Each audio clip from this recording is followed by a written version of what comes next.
พี่น้องซุ่มเจ้าเห็นพระเอกอาร์ตอัตชัยบ่นะบ่าวอาร์ตของพี่อายบอยซิริไซหมอลำใจเกินร้อยนะบ่าวอาร์ตนะบ่าวอาร์ตป๋าเสียไปแบกเขาแม่พี่น้องอุ้ยบ่แม่นลักเขาแม่ไปขายติน่ะบ่แม่นบ่แม่นลักเขาแม่เต้นไปขายติโอ้ยป๋าเสียแบกสอบเขา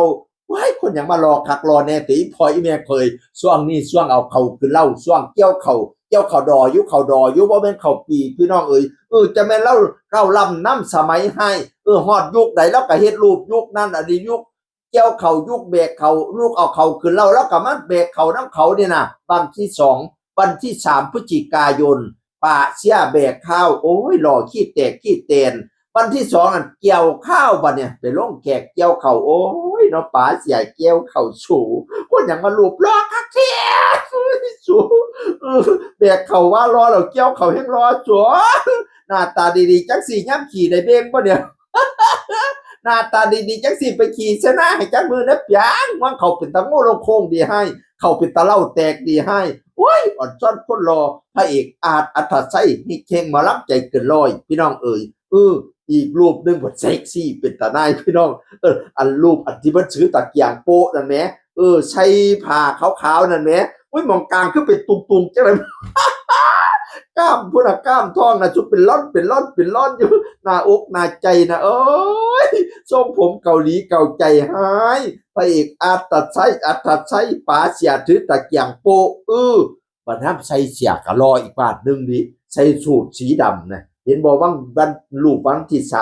30 ตุลาน่ะใส่สูทสีดำวันหยุดครับพะนะมาอุ้ยวันหยุดไปเที่ยวไหนเนาะโอ้ยเนาะอ่อนซ้อนใส่สูทสีดำกับปั่นเจ้านายชั้นสูงปั่นนักการเมืองปั่นรัฐมนตรีแถวเนาะปั่นนักธุรกิจแถวเนาะใส่สูทสีดำไม่มารอคักแค่อีพออีเมียก็อย่าปั่นเข่าบายจะค่ำเถอะเนาะคำเพียงอีพอก่อนเกี่ยวเขียวมุตันพัดมุรอนสูทสีดำมารอแล้วสูทสีขาวก็รอบ่เนี่ยเสียสีขาวนั่นแหละวันที่29วันที่30นั่นสีดำวันที่29นั่นสีขาวโอ้ยใส่ชุดใดก็ร้อนใส่ดูดชุดใดก็ดูดีอีพออีเมียก็เอ้ยเนาะรอแบบบ่ปรึกษานายกรัฐมนตรีแต่พระเอกอาร์ตตัดใช้หน้าตาดีๆจักสิไปขี่ใส่สวนยางให้จักมือแน่ถ้าน้ำยางมันได้ดีได้ดวงกีดสวดอย่างแตกพักไหลจากไหลโจกว่าน้ำโยกกับว่าป่านเปียงมีตุสีสะเกดพิษบูรณ์ในโป่งโรคมาตุกจับมาเลยบ้านข่อยเปียข่อยมาอ่อนซ่อนความรูปรอไปอีกอัตไส้อีกแล้วแล้วก้าวลำน้ำสมัยเราเฮ็ดรูปนั่นรูปนี่ให้เบิ่งข่อยเลยมาอ่อนซ่อนรูปเรารูปแบกเข่ากะมีรูปเกี่ยวเข่ากะมีรูปอย่างเนี่ยรูปเซ็กซี่ถือกับแกมโปนั่นกะมีพี่น้องเอ๋ยว้ายรูปไหนกับปิดตาเบิ่งคนรูปรอดจะเป็นเบิ่งบ่เปิดบ่เบียร์ให้